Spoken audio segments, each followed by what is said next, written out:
Ada video Ustadz Adi Hidayat, maafkan aku saudaraku Nasrani, aku tidak bisa mengucapkan selamat Natal. Karena orang yang mengucapkan selamat Natal, maka dia sudah mengakui tiga. Yang pertama, mengakui bahwa Isa anak Tuhan. Yang kedua, mengakui bahwa Isa lahir 25 Desember. Yang ketiga, mengakui bahwa Isa mati di palang salib. Ketiga-tiga ini dibantah oleh Al-Quran.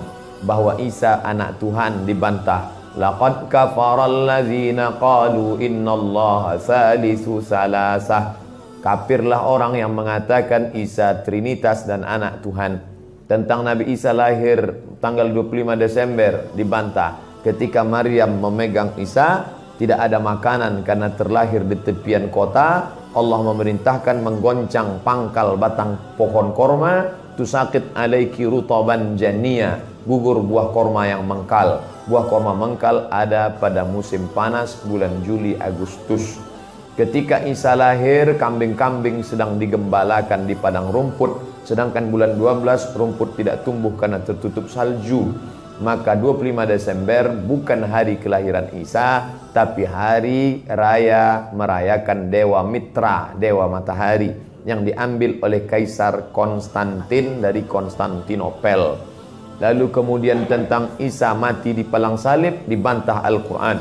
Wa ma qataluhu, mereka tidak membunuhnya. Wa ma salabuhu, mereka tidak menyalibnya. Walakin syubbihalahum, ada orang lain yang diserupakan wajahnya dengan Isa. Dialah Yudas Iskariot, murid Isa yang menjual imannya dengan beberapa keping uang emas.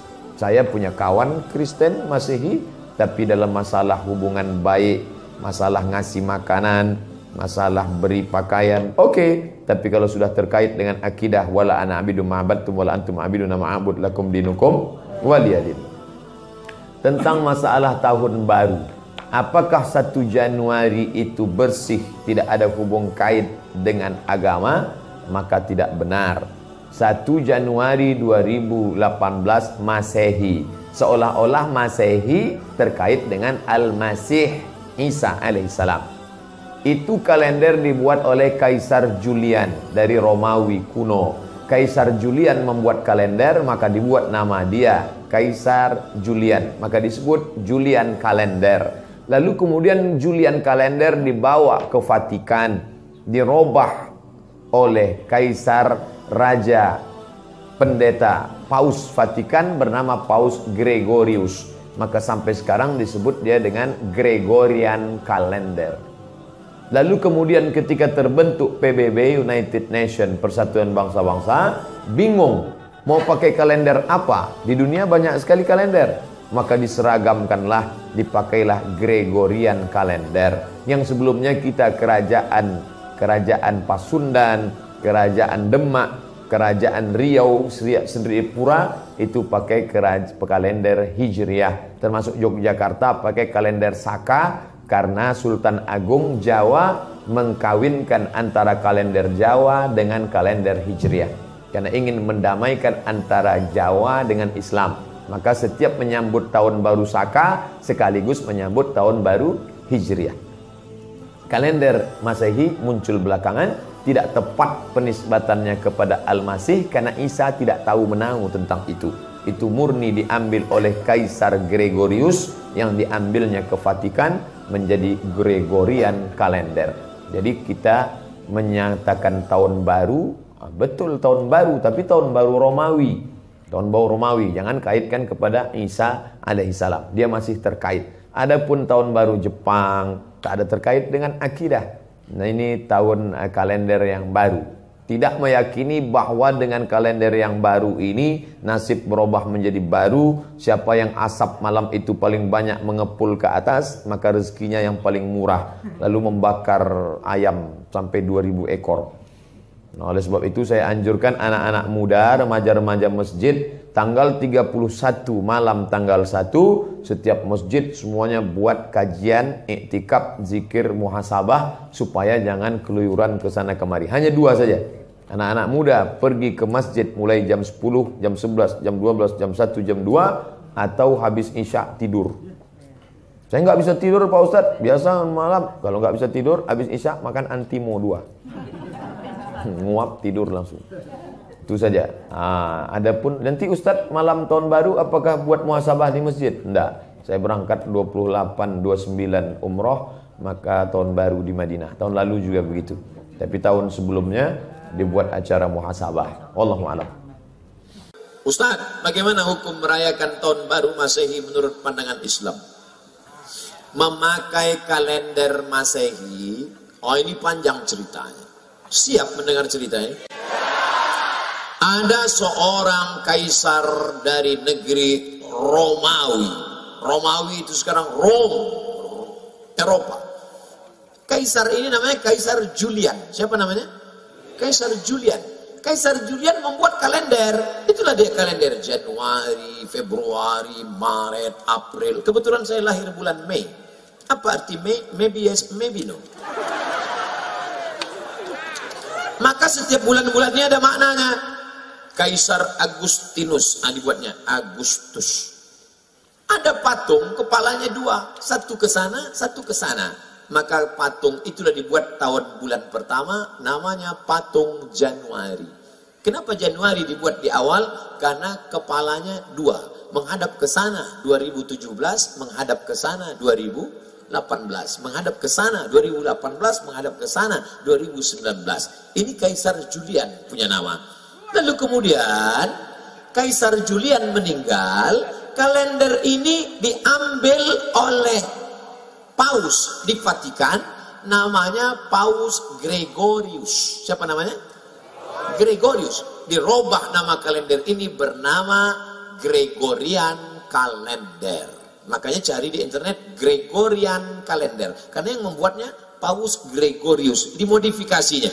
Ketika PBB, bukan pajak bumi bangunan, Persatuan Bangsa-Bangsa, kalau bahasa daerahnya United Nation.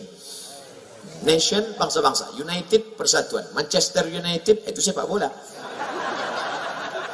Berkumpul bangsa-bangsa, akhirnya PBB mengambil kalender dari Vatikan Gregorian, dipakailah yang dulu sebelumnya kerajaan Goa, kerajaan Islam di Sumatera, kerajaan di Jawa memakai kalender Hijriah Nabi Muhammad SAW untuk diseragamkan di seluruh dunia. Indonesia masuk anggota PBB, dikirimilah kalender itu. Maka Abdul Somad pun memakai kalender itu. Abdul Somad lahir 18 Mei. Tahun biarlah rahasia antara kita. Saya lahir 1977, umur 42, walaupun kelihatan seperti 22. Apakah boleh kita pakai alat non-muslim? Boleh. Ini kamera non-muslim punya, ini non-muslim punya.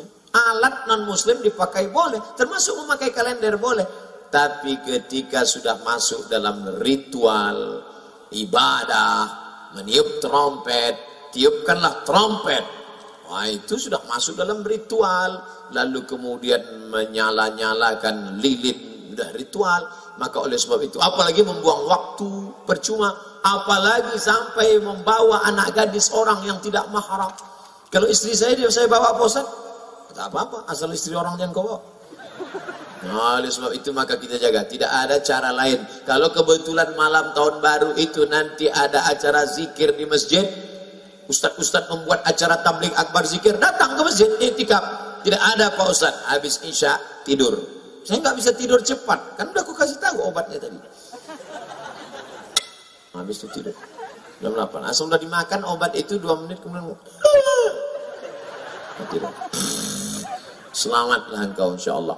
Saya tidak tahu apakah di Gorontalo ada zikir atau tidak. Kalau ada mau buat acara, ada?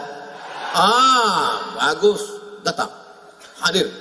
Pokoknya datang. Zikirnya dibuat dari jam 9, 10, 11, 12, 1, iktikaf, salat tahajud, pulang. Supaya selamat anak-anak kita. Bonceng. Buat besar-besar stiker di motor. Say no to bonceng. Katakan tidak bonceng. Di spotboard belakang, say no to bonceng. Di depan, say no to drug. Katakan tidak pada narkoba. Amin. Malam tahun baru yang paling banyak laku, boleh saya ceritakan? sabu-sabu. Yang kedua, kondom. Tadi kan udah janji. Saking banyaknya orang buat dosa. Ustadz Somad, besok Ustadz datang ke kampung kami ya, acara malam tahun baru. Saya mau kumpulkan anak muda semua supaya jangan keluar. Kenapa Pak? Saya sudah tanya tukang ayam, 2000 ayam laku, mereka bakar. Membakar ayam tidak salah, tapi ketika meyakini makin banyak asapnya naik ke atas, maka rezeki makin banyak. Sudah merusak akidah kepada Allah. Dan yang paling celaka Pak Ustadz, orang tahun baru bukan cuma ayam dia bakar, ayam orang pun dia bakar juga. Nauzubillah. Makanya nanti tidak ada alasan kalau ditanya Allah kepada Bapak Bupati, kepada Bapak Wali Kota, "Oh Bupati, kenapa wargamu malam tahun baru tetap buat dosa?" Aku sudah buatkan zikir ya Allah, mereka tak datang. Maka alhamdulillah kita jaga negeri ini supaya tetap menjadi negeri baldatun thayyibatun rabbun ghafur.